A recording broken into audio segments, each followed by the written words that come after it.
miércoles y viernes a las 7 de la noche. Solo por RCR 750 AM. De encuentro para el talento venezolano, dentro y fuera de nuestro país. Continuamos por todos los medios, por Lindo. Otro nivel. Otro nivel es nuestro segmento de entrevista. Laura de Rosa está con nosotros. Ustedes la conocen, internacionalista, jefa editora en The Freedom Post. Mi querida amiga Laura, ¿cómo estás? Aquí estamos muy contentos por tenerte hoy acá en el programa. Mucha salud para ti y todos los tuyos de parte de todo el equipo del programa y de Radio Caracas. ¿Cómo te va?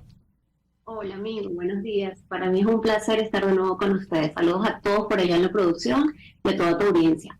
Mira, te vamos a comprometer para un análisis tuyo en tu condición de internacionalista, de investigadora sobre la política internacional. Pero queremos hacer énfasis en esa política exterior de Maduro. Nosotros colocábamos en las redes para invitar a este encuentro contigo, peligrosas notas internacionales que impactan sobre Venezuela. Erika y yo estábamos tratando de comentar algunas cosas que pudieran servir de preámbulo para esta conversación contigo y nos gustaría que te sintieras a gusto de ordenar tus ideas, porque por una parte está el pronto levantamiento de sanciones, no sé cómo lo ves tú, hay unas declaraciones del señor Borrell que tienen que ver con la Unión Europea, pero también hay empresas estadounidenses que están bregando que eso se dé. Está lo de la Corte Penal Internacional también, lo del diálogo en México y todos los antecedentes para aterrizar un poco en esta reanudación. Y está lo del título 42 que Erika estaba comentando con relación a la frontera, cómo se complica para la administración del señor Biden. Otras cosas que incluso tú manejas muy bien es el tema de la OTAN, Estados Unidos, la Unión Europea, Rusia, Ucrania, lo que ha ocurrido con Polonia. Y además la gente aquí en el programa dice, y que Laura nos comente algo del señor Trump como candidato. Así que yo no sé, mira, aquí está el menú completo de lo que queremos conversar contigo. ¿Por dónde arrancamos? Yo creo que todo eso está largo. Mira, yo creo que debemos empezar por lo que nos interesa en Venezuela, y ya podemos hablar inclusive de Ucrania, que es una cosa recientica que acaba de pasar ayer, y cómo explota esa situación y lo grave del manejo de la información. Eso lo podemos hablar de segundo punto. Bien, podemos hablar del tema de Trump y veamos cuánto más nos da el tiempo. A mí me gustaría que empezáramos con el tema del Acuerdo de París. Okay. ¿Y por qué comenzar con el Acuerdo de París? Porque eso básicamente va a incidir en la población venezolana dentro de Venezuela y va a incidir en todos quienes estamos migrantes por el mundo. Como yo dije en algunas otras oportunidades y en mis redes, que seguramente ustedes ya lo vieron, la comunidad internacional, estamos viendo cómo la comunidad internacional nos está forzando a pasar de tiranía a una democracia imperfecta. Y esto es el claro ejemplo de que Venezuela no se arregló, se está normalizando el caos. Y es que este nuevo diálogo es distinto a otros diálogos. En este nuevo diálogo estamos viendo cómo los garantes internacionales son de alto nivel, por ejemplo, Emmanuel Macron. Entonces, cuando esto sucede, se legitima lo que va a pasar en el 2024, porque ya nos lo están diciendo.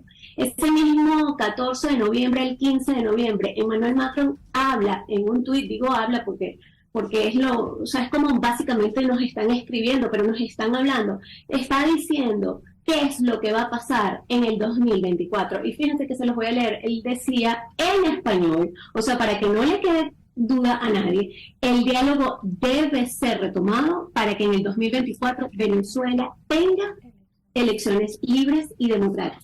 Eso es tal cual. Es una reinserción de Maduro en el concierto internacional y es un desecho total de Guaidó, que eso ya estaba cantado. ¿Qué se está esperando de todo esto para que la gente ya se empiece a hacer un escenario de qué es lo que va a pasar? Bueno, primero que nada, se esperan diligentes y próximas votaciones. ¿Y por qué digo votaciones? Porque en este tipo de regímenes se vota, no se elige. Entonces, en consecuencia, deberíamos hablarlo tal cual. Tendríamos votaciones, más no elecciones. Y algo importante es que la comunidad internacional va a legitimar al ganador. Y esto lo estamos viendo con esto planteado por Macron.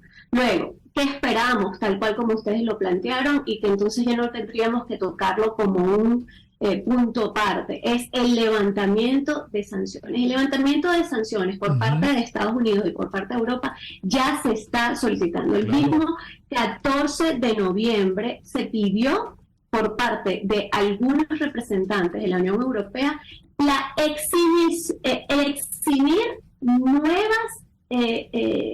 eximir este tipo de sanciones. Y ojo, el 12 de noviembre hubo la renovación de las sanciones, y no por un tema político, básicamente fue porque esto se renueva anualmente. Entonces, mientras se estaba haciendo este Acuerdo de París, en paralelo se estaba haciendo la renovación de sanciones. No es algo que excluya lo otro, simplemente esto es un proceso que se va haciendo recurrentemente, y posteriormente esto se plantea que se va a eliminar. Y una preguntita, Laura, una preguntita para hacer una precisión con relación a esto, como tú eres conocedora de ese tema. Eso, la Unión Europea, en cuanto a ese tipo de decisiones, ¿es un bloque único, sólido, o los países motus proprio, Italia, España, Portugal, etcétera, toman una postura y una posición individual? ¿Es la Unión Europea un solo núcleo, o allí hay distintas células que pueden fijar una posición en cuanto a ese tema que tú estás planteando de las sanciones y de lo que estamos hablando? ¿Cómo opera eso?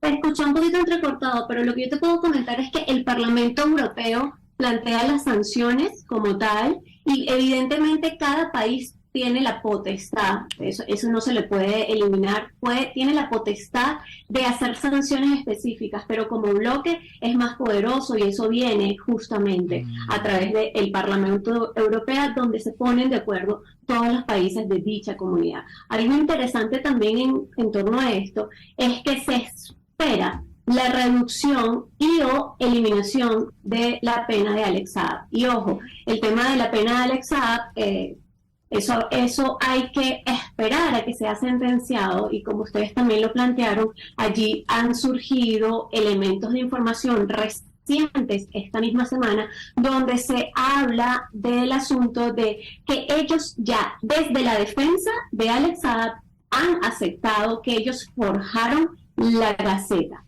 ¿Esto qué quiere decir? Lo que ya nosotros habíamos planteado, y creo que lo hablamos en alguno de los programas con ustedes, que es: Alex Saab no era embajador, él no tenía estatus diplomático. Ese estatus diplomático lo tuvo 3 meses después de estar ya en proceso de investigación, y que ya estaba apresado en Cabo Verde. Entonces, esto es un dato interesante. Otra cosa que se espera con este Acuerdo de París es la amnistía general, y aquí ya les voy a contar algo importante que hay que darle atención, porque lo planteó Petro de manera tal cual, es el asunto de que además probablemente se esté esperando la eliminación de esas recompensas que había sobre las cabezas del cártel de los soles. Y entonces aquí Petro, por ejemplo, lo dijo tal cual en un tuit el 15 de noviembre, que fue: propuse desbloqueo y amnistía general, lo cual constituye un pacto de convivencia para las elecciones y después de ellas. Para quien no sepa qué es la amnistía, para quien no lo recuerda, básicamente la amnistía es una ley de olvido. Es la posibilidad de impedir en un periodo de tiempo el enjuiciamiento penal. Eso quiere decir que nosotros vamos a ver a todas estas personas, sujetos, para no decir otra cosa, que han ejecutado delitos de lesa humanidad, crímenes de lesa humanidad, van a tener amnistía. Y esto es gravísimo, porque eso genera una injusticia muy grande para el Venezuela. Pero eso es inadmisible según la jurisprudencia en distintos tratados, hasta en la misma Constitución de Venezuela, ¿no? En efecto, eso sería inadmisible, pero también tenemos que recordar algo, que estamos en una coyuntura de guerra, que tenemos un proceso donde la comunidad internacional está buscando ávidamente el tema del petróleo, el tema del gas, porque se está en una guerra en donde Rusia es el principal proveedor de gas para Europa y Europa se les está viendo complicada.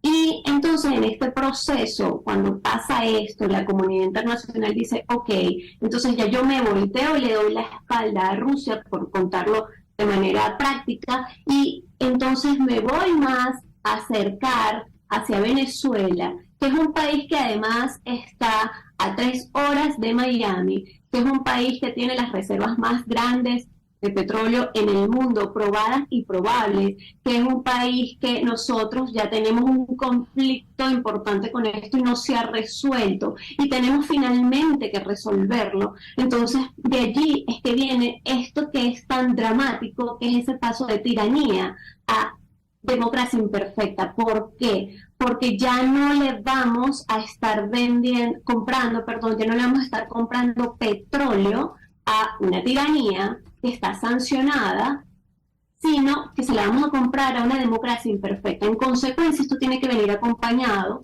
de levantamiento de sanciones, una amnistía general, como lo planteó Petro, que sí, es absurdo para la justicia internacional, para la justicia que los venezolanos estamos esperando, pero ante esta coyuntura recordemos que en geopolítica no hay buenos ni malos, sino hay solo intereses.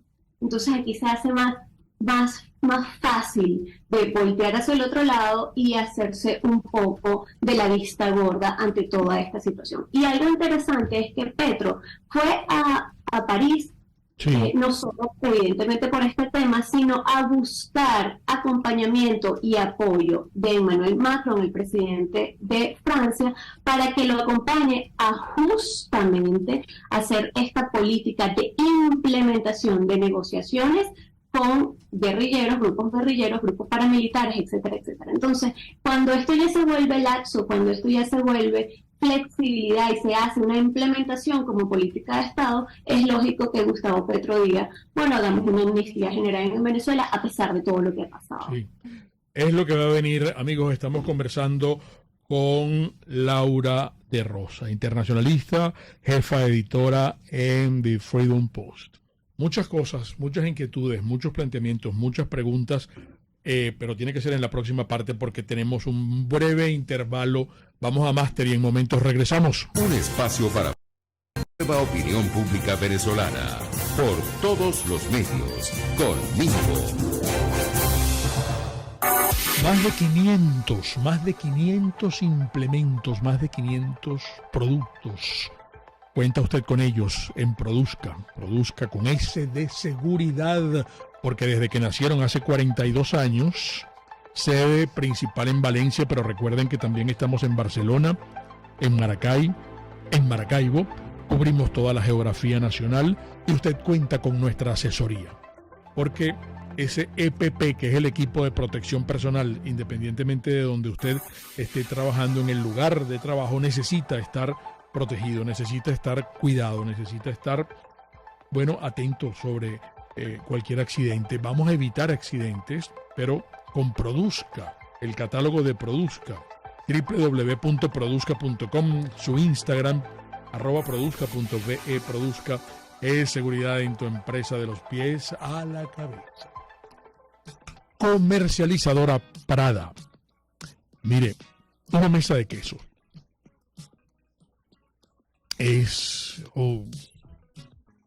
Uy, qué rico, ¿verdad? Una mesa de queso, de nuestros quesos venezolanos. Usted puede colocar un poquito de pancito, de pan árabe, unos casabitos, unas galletitas, pero ese queso que va a disfrutar, el queso crineja, el queso telita, el queso guayanés, el palmito, el cuajada, el palmizul y el Santa Bárbara. Qué rico, ¿verdad? Yo les pedí a ellos el lunes, porque siempre les pido el pecorino rallado, pero les pedí un trocito de pecorino entero y lo he estado timoneando para disfrutarlo y gozarlo. Llegó la mantequilla, pero creo que es de medio kilo. ¿Ok? Puede conversar con Lucrecia y con Wilfredo y hacer su pedido. Tienen su propio delivery. 0424-120-3562. Todos en quesos y embutidos con la mejor relación precio-sabor. Vámonos al Instagram de Distasi Motors y quiero mostrarle un poco más en detalle de una camioneta que sin ningún compromiso pregunte por ella. Vamos a ir rápidamente al Instagram de Distasi. Aquí está, Distasi Motors, y es esta nueva JMC Jean Remax 4x4 sincrónica, 5 velocidades. Esta es una tremenda camioneta. Pregunten por ella porque aquí están todos los detalles, pero queremos que usted venga a conocerla. Que por cierto, en el automarket del CCCT van a estar desde mañana Distasi Motors, y esta camioneta usted la va a poder manejar si quiere en el automarket del CCCT. Vamos a ir, si quieren nos vemos mañana o el fin de semana, podemos pasar por allá y nos montamos en esta camionetota y usted pregunta y habla con nuestros amigos de Distasi Motors. Si quiere adelantar algo de una vez con ellos, 0212-285-7779. 750 AM, porque lo bueno une. Un periodista espontáneo, frontal, observador, inconforme, con mucho que decir y escuchar. Regresamos por todos los medios con Mingo. Se está normalizando el caos. Me está diciendo Erika que gustó mucho esa frase de Laura. Hay muchas inquietudes y nos quedan unos 12 minutos de programa, así que vamos a tener que correr. No, bueno, nos estaban hablando que lo trae tal cual también lo de las empresas estadounidenses que estarían ayudando a Venezuela a evitar sanciones. El esfuerzo de evasión de sanciones que se centra en una refinería inactiva y una terminal petrolera adyacente a la isla caribeña holandesa de Curazao, que por cierto se está hablando mucho de relaciones nuevamente entre Curazao, entre Aruba, Trinidad, Islas del Caribe y Venezuela. No sé qué manejará Laura sobre ese particular, que también es importante. ¿No será eso parte de esta normalización del caos de la que habla Laura? Laura, Carlos Escalonas dice, muy acertada esa frase, se está normalizando el caos en Venezuela. El señor Nelson Peña te pregunta, ¿el lobby francés hacia la mafia del PSV es apropiada en la línea de defensa de los derechos humanos? Ajá. También... Perdón, no escuché, me repites, por favor. No sé hasta dónde habrás escuchado, pero te comentaba el impacto que causó cuando dijiste que aquí, bueno, salimos de una tiranía hacia una democracia imperfecta, sí, y que lo que vamos es hacia la normalización del caos, que Venezuela no se arregló. Y te comentaba que el señor Nelson Peña pregunta que si este lobby francés hacia la mafia del PSV es apropiada en la línea de defensa de los derechos humanos. Porque hay muchos de nuestros oyentes están preocupados precisamente por esto, Laura. Los defensores de derechos humanos, después de tanto que han trabajado, ¿cómo van a recibir esta amnistía general que se está solicitando en caso de que se aprobase? Es totalmente incoherente. Esa pregunta que están haciendo es totalmente incoherente. El asunto de este lobby francés, que adicional a eso coloca a Petro y a Alberto Fernández como para darle más categoría presidencial. Por eso les comentaba que es distinto este diálogo a los otros diálogos, es totalmente incoherente justamente con la obtención de justicia que nosotros estamos esperando. Pero recuérdense algo, esto puede suceder y por eso les comentaba que en geopolítica no hay buenos ni malos, sino hay intereses, y nosotros tenemos que entender que esto pasa y que no es la primera vez que la comunidad internacional se hace de la vista gorda ante crímenes de lesa humanidad, ante gobiernos dictatoriales, ante gobiernos que están matando su población. Veámoslo en África constantemente, la comunidad europea, la Unión Europea se voltea para el otro lado. Y otro caso más pragmático, para que se vea la frontalidad y franqueza de esto. Es el caso de los narcosobrinos. Los narcosobrinos estaban intentando introducir casi 1 tonelada de cocaína, fueron 800 kilogramos, y se les detuvo en noviembre de 2017, en diciembre de 2017 se les condena por 18 años, y después por un indulto presidencial de Biden, porque básicamente era un indulto, aunque tenga otro nombre en Estados Unidos, básicamente se les libera. Y esto es, de nuevo, una reinserción de Maduro en la comunidad internacional. Recordemos que estamos en coyuntura de guerra, recuerden que estamos en una crisis energética que además se nos avecina una potencial recesión para el próximo año, que Rusia y Ucrania son los 2 principales proveedores de granos en el mundo, entonces se nos avecina en esta geopolítica de los alimentos una potencial crisis justamente vinculado a los alimentos que tienen que ver con el trigo, con el resto de granos, y que adicional está vinculado estos 2 países con los fertilizantes. Eso quiere decir que afecta la producción agrícola en múltiples países. Entonces todo esto hace que se vuelva un poco más flexible, lo que para algunos países es, tal cual como les digo, no es buenos ni malos, sino son intereses. Tú querías hacer un comentario sobre la información y manipulaciones que hay sobre noticias de guerra. Esto tiene que ver un poco con lo que ha ocurrido recientemente en Polonia, ¿no? Y lo que se dijo inicialmente que era... un misil ruso. Sí, ruso. Pero que terminó siendo de ucraniano. Sí. Sí, esto es importante porque también ayer estábamos todos en vilo justamente por el mal manejo de la información. Y por eso es tan importante 2 cosas. Es importante, número 1, la responsabilidad en el manejo de la información de los líderes que están involucrados en los temas, y aquí hablo específicamente de Zelensky y ya se les voy a comentar por qué. Y muy importante, la responsabilidad en el manejo de la información de los medios y de los periodistas. El día de ayer justamente aparece la noticia de 2 misiles y de inmediato se le cataloga como rusos, y uno de inmediato, por lo menos en mi caso, dije, pero ya va, o sea, ¿cómo pueden saber que son misiles rusos? Esto hay que plantearlo como un presuntamente. Y les estoy buscando la información porque la aldea se llamaba Srewodow, que estaba muy cerca de la frontera, exactamente en la frontera esta aldea entre Ucrania y Polonia. Entonces era muy complicado en este momento saber que era ruso. ¿Por qué digo que era muy complicado? Porque evidentemente hay fuego cruzado de un lado y del otro.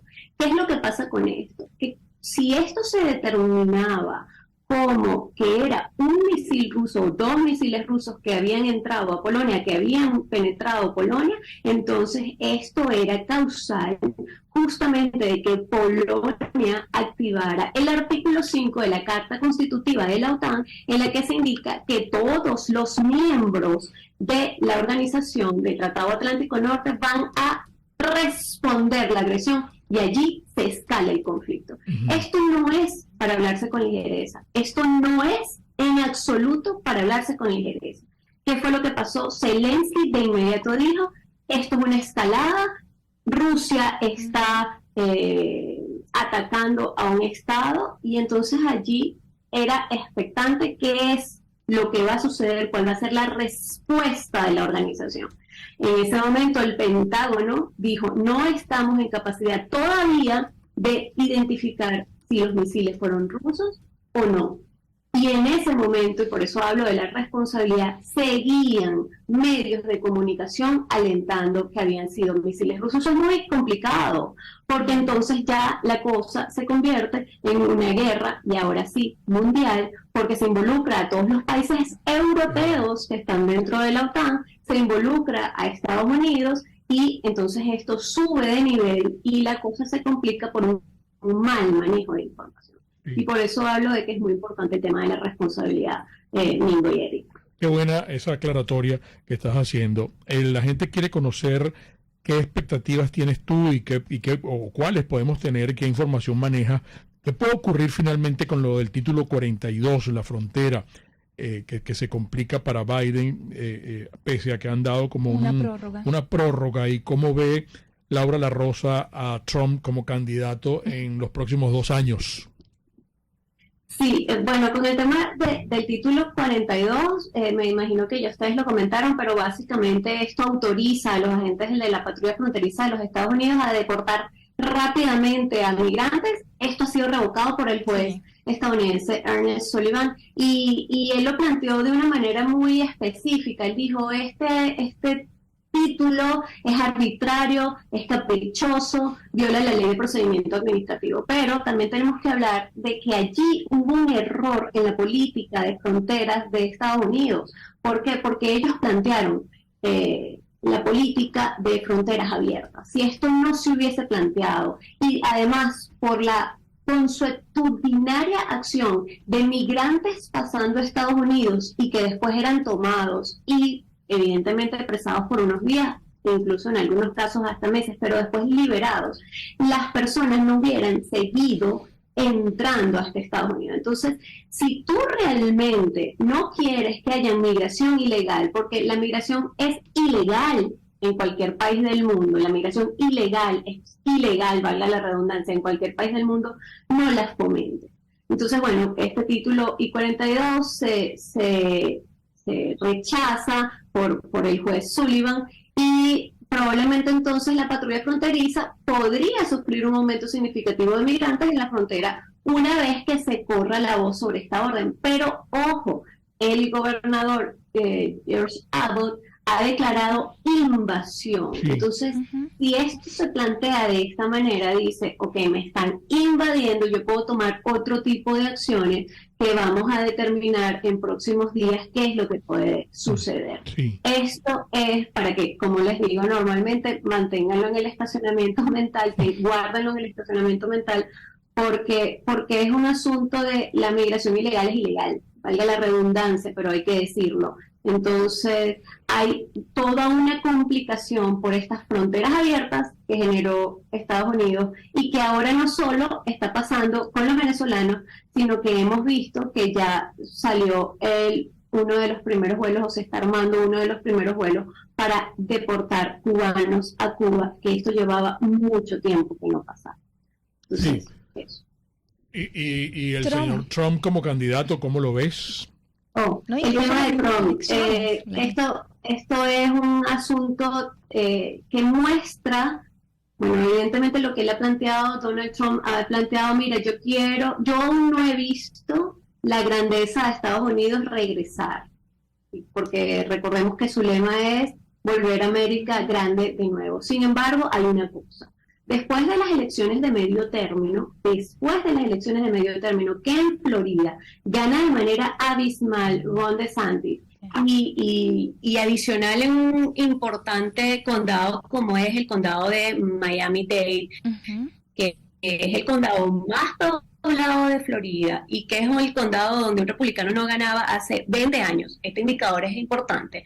¿Qué es lo que pasa? Ron DeSantis surge como un potencial candidato republicano que evidentemente se va a evaluar en las primarias de ellos, pero él está planteando una opción ante Donald Trump. Y sabemos que Donald Trump tiene un gran porcentaje de personas que lo siguen, de personas que además son algunos fanáticos, personas que están de acuerdo con lo que él está planteando, pero así como tiene este porcentaje, también tiene un alto porcentaje de personas que lo repudian, incluso dentro del Partido Republicano. ¿Qué es lo que pasa con Ron DeSantis? Que probablemente muestre una opción un poco más amigable para que los republicanos puedan decir, este es mi candidato, y no sea tan repudiado, no solo por los que no son demócratas, que evidentemente los demócratas van a votar por su partido,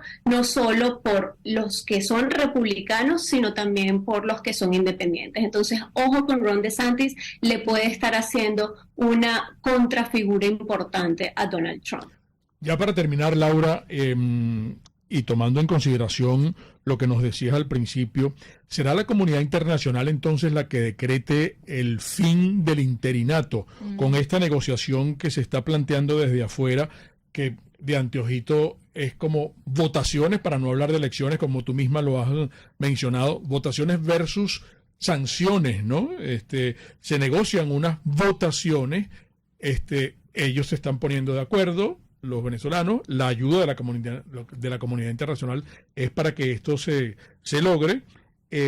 Decretarán el fin del interinato, no sé si será para enero, y te preguntan aquí si tú consideras exitosa la política exterior del señor Nicolás Maduro. Esa pregunta es sumamente difícil. ¿Y por qué? Porque para que haya una política exterior tiene que haber un gobierno. Él es un régimen y como régimen no está haciendo una política exterior. Yo lo que siento es que se está salvando y esta reinserción que se le está haciendo desde la propia comunidad internacional a Maduro en justamente el concierto internacional, lo que indica es que a veces los malos ganan. Eso indica que a veces la justicia no gana. Eso indica que, en mi caso, yo no considero que él tenga una política exterior, precisamente porque una política exterior está vinculada al gobierno. Tomando en cuenta que esto es un régimen que está acusado de crímenes de lesa humanidad, que el Departamento de Justicia puso un precio a su cabeza, yo no lo podría llamar particularmente yo una política exterior. ¿De que han sido exitosos en su maldad? Sí, han sido, pero yo no le llamaría política exterior. Sí, y es la comunidad internacional la que va a decretar el fin del interinato. Definitivamente. En enero ya está planteado que ellos dejen de existir como interinato y precisamente esto va a avanzar a que él deje de ser presidente interino, sino que sea ahora un candidato presidencial. Ojo con Fuerza Vecinal, después lo podemos hablar, porque también se está presentando como una nueva disidencia controlada. Pero hay algo que nosotros ya veníamos viendo. Al Guaidó ir pasando el tiempo y la inacción estuvo presente, fue perdiendo, lógicamente, reconocimiento de los múltiples estados. Entonces, ya ahora, de pasar de 60 países, que al inicio y que tanto se hablaba de 60 países que lo reconocen y que toman a Maduro como un dictador o como un tirano, esto fue cambiando a raíz que cada país fue cambiando en su proceso electoral de gobierno. Y lo vemos ahorita con Brasil, lo vimos en Colombia, lo vimos en Guatemala, lo vimos en Honduras, lo vimos en múltiples países donde se ha ido cambiando. Y todo esto empezó, por cierto, desde la Unión Europea, porque la Unión Europea fueron los primeros que lo pasaron de presidente interino a líder de la oposición y fueron 27 países que de plano ya dejaron de reconocerlo. Entonces,